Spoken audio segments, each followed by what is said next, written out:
Hey, welcome back. Yeah, it's been a while, so let me catch you up on what I've been up to. You know, I still go to the comic store every week, and they remember my name and my poll box number, and they get me all my stuff, and I'll show you, since I've featured the Elvira in Monsterland comic before, I'll show you the latest issue.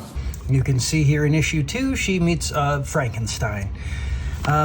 Unfortunately, they don't have a cover where it's got like all the different types of Frankensteins, like Frankenstein's monsters, you know, like Frankenberry or Herman Munster or Young Frankenstein.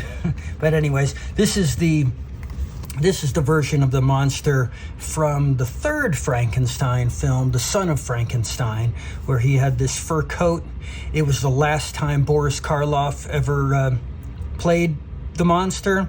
And there's Bela Lugosi in his first time playing Igor. And of course, here's Elvira looking like the bride of Frankenstein, you know, with the mummy wrap arms and the stripes in her hair. Let's take a look at this. Open! So as you can see, she's in the 1931 Frankenstein movie. Came out the same year as Dracula, but it came out second. And as usual, the comic is still very funny, captures Elvira's personality. The art is fantastic. I love this here where she finds an accordion player, calls him Weird Al. Ad for Red Sonja. I'm getting this series as well. So you got Vlad the Impaler, he's coming to collect all the Frankenstein monsters.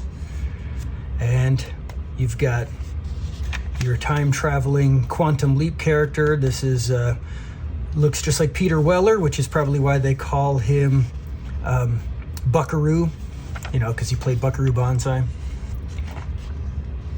When she's in the movie, it's black and white, and when she goes out of the movie, it's in color. Look at the upcoming Fire and Ice prequel series for Frank Frazetta. I pre-ordered the entire set of different covers for issue 1 from the Frazetta girls. They should be arriving, signed by Sarah. Be awesome. August. The art is fantastic. Look, she looks just like that actress. So as you can see in issue 3, they're going to bring in the Wolfman. Now, I looked it up online. Issue 4 is going to have Godzilla and probably other monsters, because I think on the cover, Elvira looks like Mecha Godzilla or Mecha Elvira. And issue 5, it looks like a big team-up of all the monsters from the previous issues, because it's the final issue, but they also have added the Mummy and the creature from the Black Lagoon. This is me and the real Cassandra Peterson, who played Elvira. Here's some giclées I made from my drawings. This is the 1931 Frankenstein. This is the 1910 Frankenstein from Thomas Edison. And we've got the Bride of Frankenstein, and back here that is Vampira. And then we've got Bela Lugosi's Dracula, and back here is Nosferatu. And there's another new comic series, a limited comic series that I've been getting. Let me show you that. Count Dante, the unauthorized and sort of true story of the deadliest man who ever lived. Check this out. This is going to be, I believe, a 5-issue limited series. Who's Count Dante? Well, if you don't know, I'll show you. Do you remember these comic book ads in old comic books? I have one of the ads here framed. That was a real guy. His name is John Keehan, or his name was John Keehan. And this is a reproduction of the book that you could send off from the Black Dragon Fighting Society. Also in it, it has basically a biography of the man himself with photos, his appearances in Black Belt magazine. And then this is a book that came out a year or two ago, The Deadliest Man Alive, Count Dante. This is basically a very, very extremely interesting read, like the story of his life. I read this in a single day during the hurricane last year when I had no power for 10, 11, 12 days, something like that. And boy, I love this book. And so now here's the latest comic book version. You know, something cool about this, I'll show you. So it tells, you know, a different take on the story of his life. I mean, all the stories are basically the same, but they focus on different areas and tell it in different ways. But look, this comic has like parody ads from old comics, since, you know, this all basically comes from a ad from old comic books, advertisement. They decided to put the advertisements in the Count Dante comic as old style ads, but parody them. So you got here the sand kicked in the face on the beach, where you ship off, instead of for like a bodybuilding manual to become a real man, you get the lead pipe to take on your bullies. So it's a very cool comic. It's, back in the war, I believe this would have been the Korean War. It would be the Korean War. So, like a parody of the Sea Monkeys, you got the Sea Junkies. They're all strung out. This parody of the jarts, you know, lawn darts, yard hatchets. He's missing a finger.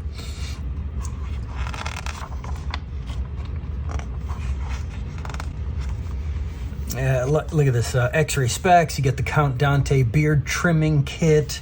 Lots of stuff here. It's very funny. I'm really loving this comic. Feeble Knievel, based on the Ideal Toys, Evil Knievel stunt cycle and stuff like that. They've got all his, you know, wheelchairs and ambulances. Oh, this is great. So not only have I been getting comics from my comic store, but there are a lot of people I follow online, kind of like how you're watching this YouTube video. I follow other comic book people on YouTube and Facebook and stuff. We'll start with the first one. He goes by Kickley. He's put out comics through Image Comics, and I follow him basically on Facebook. Let me show you a couple things. So the first thing he put out after I started following him was, and basically this is how I found out about him. It was through some G.I. Joe Facebook pages that I follow. He put out this art book based on Hector Garrido, who had just died, and so he made this tribute book based on the artwork that Hector painted for all of the action figure packaging. And we got to watch him, you know, paint these one at a time, and when he was done, collected them into this book and put it out, and all of us collectors got our own copy. And in the back of each one, you could get your own personal character that he would paint for you and sign. And so I, of course, picked, which I'll show you when I get to the end of it, I picked a character that was my favorite, and I knew he wouldn't put in here because it's a character they always leave out. Everybody leaves out.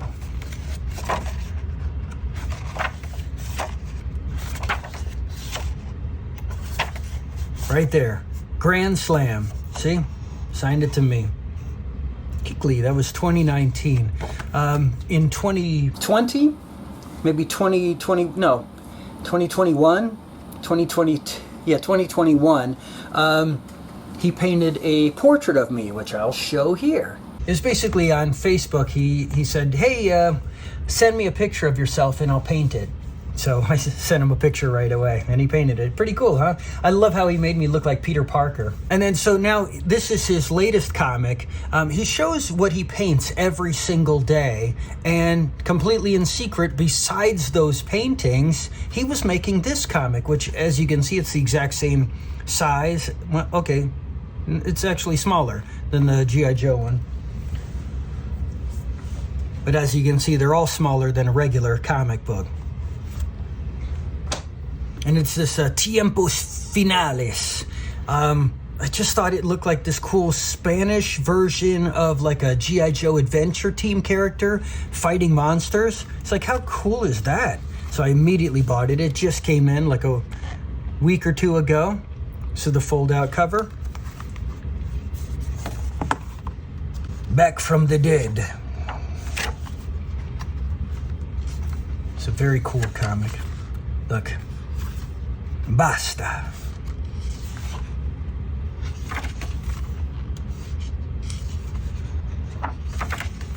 I think that there should be a lot more comic books available to us that take place in other countries.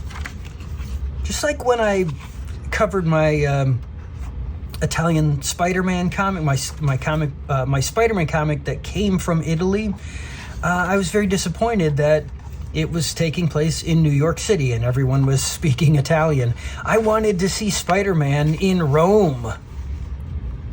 You know, wouldn't it be awesome to see Spider-Man take on like the Sinister Six in the Colosseum, in the ruins of the Colosseum, fighting through the Vatican?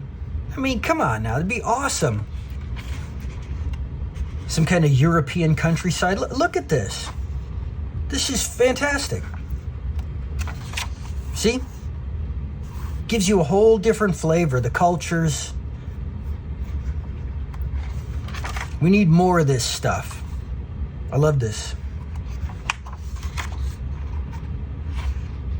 Kind of like a Nacho Libre vibe, or a more serious toned Nacho Libre. I guess this would be Encarnacion. You ever see that Jack Black film? Well, what are you waiting for? Like, Vaya con Dios. See? Got my own pencil drawing in the back. And then there's, of course, Comic Tropes, the very first comic book centered YouTube channel I started following.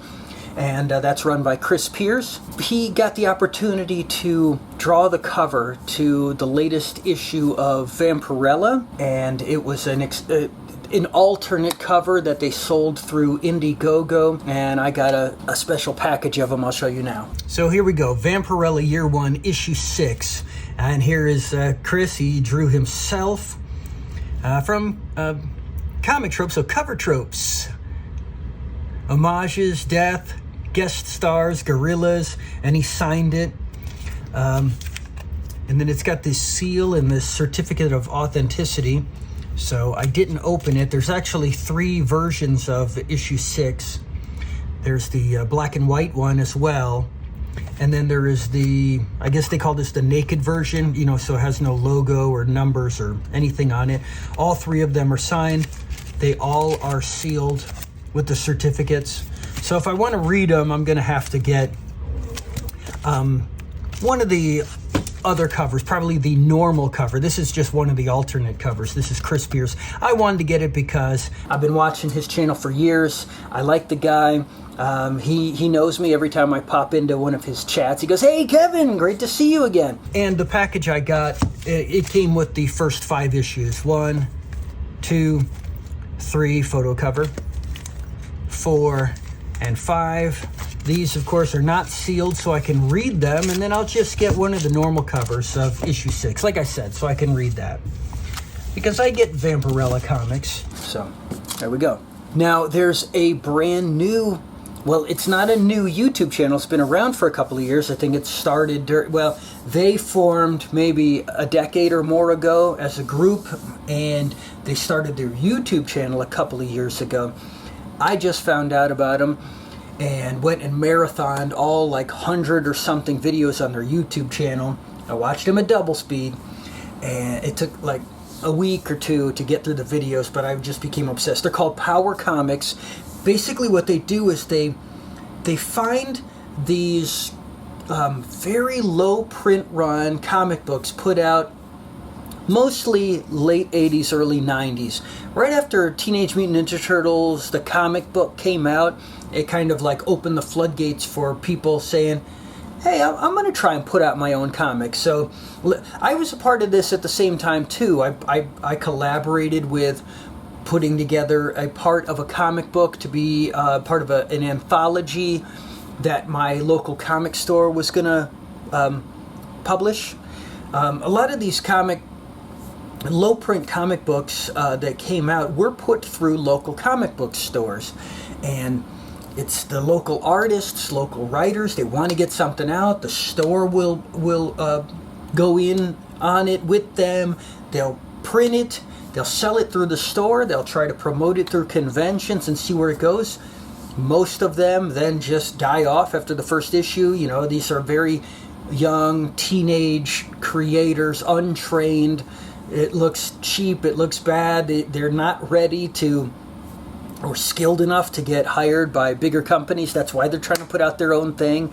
But it's basically a comic of like maybe a single creator's vision, writer, artist, producer, all in one guy, what have you. And just needs to get something out, and of course it goes out, nobody buys it, and then it just goes away. And you find them in these dollar bins. They're getting harder and harder, rarer and rarer to find. But these guys, they've been collecting these types of comics forever. They call them power comics, and they have a YouTube channel where they feature them. But what they do is they actually try to find, like, was there ever a second issue? Was there this? Was there that? And then they try to find the people that originally created them. And a lot of these guys, they track down. They find them. They find that these guys still have the original artwork. They have they have some other comics that they made that didn't quite get out there, or they didn't know about. They have artwork for like the next issue, but they never put it out. And what they do is they get these and they put them together in collections, and they reprint it so that the rest of us can buy them. And then these artists and writers that they've tracked down, they will go ahead and not only throw in everything they still have, you know, in their garage that went with this stuff, but they will complete stories that were never completed. They will make a brand new third issue that was never made or something. And so I bought a bunch of stuff from these guys. Let me show you. So here we have Earthman. This was a comic book put out by a spot welder. It wasn't put out. It was an older guy. I think like he was in his 40s, mid 40s, in the 1970s, and he would come home and he just drew a comic book called Earthman. And during the day, he was a spot welder. And he never put the comic book out. But in the 90s, 20-something years later, his wife is a younger wife, but he was a new wife at the time, who he's still married to. She found all of this artwork. She put the comic book out. So it had like a print run of like 500 copies. It came out in the 90s. And then that was it. It wasn't discovered until like 2020 by these Power Comics guys, and they went and they tracked the guy down and found that he had actually drawn a couple other comics, and he still had all the original art, and he was in his 90s. He's 93 or 94 years old right now, and he went and he drew a second issue to Earthman, and they collected all the stuff together, including the new second issue of Earthman that he just drew at 93 years old, I think, is when he drew this. And they put the whole set out together in this comic. Crazy. Here's another one, Lance Stanton, Wayward Warrior from Hammock Publications. Another one of these comics where they were able to track down the guy and find that he had started the first 5 or 6 pages to an issue 2 that he never finished or put out. He never drew again. After the first issue came out, he was already starting to draw on write and draw the second one, and the reaction was so bad in the reviews of his comic that he just stopped. I'll show you right here. Stopped drawing right there. If I bring it close enough, you can see he had penciled in the hand. He just stopped. He didn't even ink it. Penciled in that arm there. He just stopped inking, put everything away, never drew again. 30-something years later, the Power Comics guys find him, and they're loving this comic. Lance Stanton. It was like one of their favorite comics for, 30 years. And they were able to find this guy, and he gave them the remaining pages he drew for issue 2, and then he picked up his pencil and his pen, and let me get back to it. He went and he finished that page. And they reprinted the whole thing together, and look, it comes with this brand new drawing of his character, and he signs it. And the guy is now back to drawing again. This is great. Here's another one. They went and there was a comic, Vendetta, the Holy Vindicator, had quite a few issues. It was put out by Steve McCardle. He put out a couple of issues and then had a spin-off comic for it, and then basically got out of comics and continued with his music career. He has he's a heavy metal singer, guitarist, and that's what he does. Well, they tracked the guy down and it got him to... He had all of the original art that they were able to scan back in. He had unreleased issues. He drew new issues. He got right back into it, and they put this whole trade paperback together, and it's got all of this promotional art. He made toys and models, and there's old advertisements, lots of commentary about the whole process, the sketching and everything. This is pretty great. And after he put out those comics, this was his next comic series, Crowbar 9, and they were able to collect all these together, plus with some unreleased material, some new stuff, and put all this together as a nice 80-page comic reproduction. And they reprinted. It's all the covers have this kind of weird, feels like a smooth kind of like a flesh. I don't know what this is, but the inside is the regular newsprint paper. Truthfully, it doesn't feel like newsprint from an old comic book. It feels like some other type of smoother type of newsprint. Anyways, I love it. They've got a few more things in the pipeline that are really big deals on their YouTube channel, and they're in the process of putting them together. I've pre-ordered some of them. They're coming out later this year, and I'll have an update video about some of that stuff in the future. Really cool stuff. And I've got some updates myself, but before I get to them, let me touch on another couple of YouTube things. So there is Cartoonist Kayfabe, which is another YouTube channel I follow. That's the YouTube channel that I watched and was able to find out about the Power Comics guys. Now, these guys are professionals. That is their job. And then they have a YouTube channel where they put out videos every day. So I have a ton of their professional work, and that stuff will get its own videos devoted to it. In fact, I did one already, WYSIWYG, that's from one of the guys there. But there's another YouTube channel, Facebook page, regular old website from the 90s, etc. Podcast that I listen to, that my brother now listens to and everything, and has for a while. It's called the Plaid Stallions. And they don't put out a comic, they're more toy-oriented and old shows and stuff like that. Brian Heiler from Plaid Stallions puts out his own magazine, and I've got every issue. I'll show you. So here's the latest issue, issue 10. We've got issue 9, issue 8, issue 7, issue 6, issue 5, issue 4, issue 3, issue 2, and issue 1 of Toy Ventures magazine. So summer of 2020, all the way to the latest one, which, we're now in the summer of 2023. So we've got 3 straight years of this magazine coming out. Prior to this, he had the Mego Museum 1978 reimagined catalog that he put out, and the Megazine 1 magazine. Prior to Plaid Stallions, he had, I think simultaneous, or maybe he took it over from... Anyways, he had a website that started in the 90s. That's where basically we all found out about him. It was called Plaid Stallions.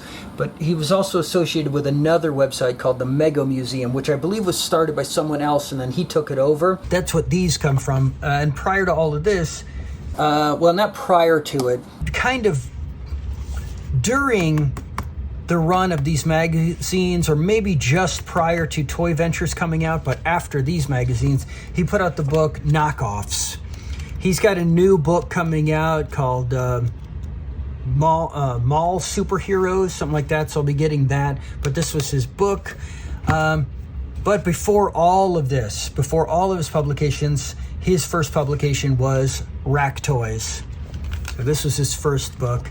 I believe he has put out a second printing of this because this is out of print and quite expensive to get, but I got this when it came out. But all of his publications come with a lot of extra stuff.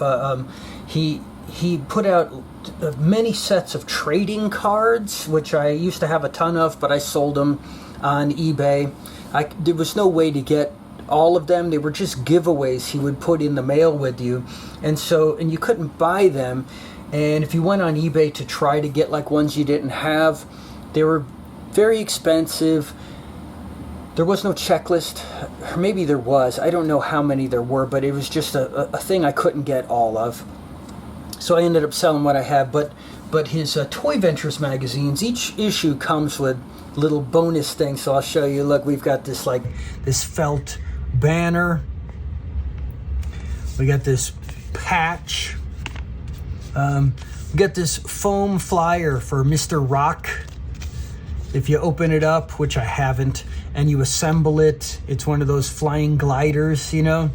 See, it's got Odeon. Odeon is the name of his toy company. He put out an action figure called Brick Mantooth, which I had for a few years, and then I sold that when I was selling all of my toys online on eBay. I sold off almost all of my toys, so that went with it. Look, we've got this rubber keychain.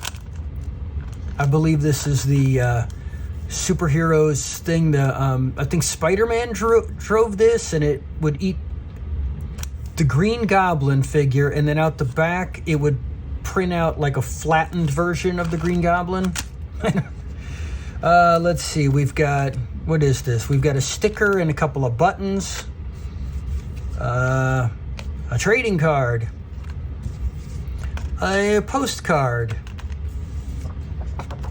some kind of floppy advertisement. Look, we've got puffy stickers. There's Mr. Rock. We've got an iron-on patch.